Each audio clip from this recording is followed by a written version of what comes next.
I'm going to be showing you how to add coupon on my eBay store. So it's really easy, so let's get right into it. So the first thing you need to do is make sure you access marketing tools. So for that, you just need to open your browser, and once you're there, you should see something like this. After you're here, you just need to look at the top where you can see this profile icon. Just go ahead and tap here. And once you do so, you just need to tap on selling right there, which is right below recently viewed. After you tap here, you just need to scroll down to find marketing and promotions. So after you're there, you can just create your new promotion. You can choose auto discount or coupon depending on what you want. So auto discount is automatic discount applied at checkout if conditions are met, and coupon are something that a buyer must enter a code to get it. So you can just choose an item where you want to place the discount.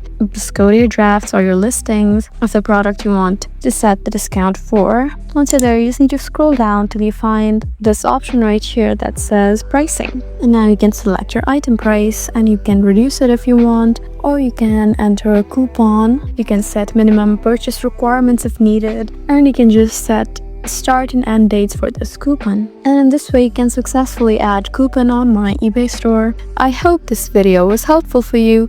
Please leave us a like and drop us a comment down below, and we'll see you again in our next video. Thank you for watching.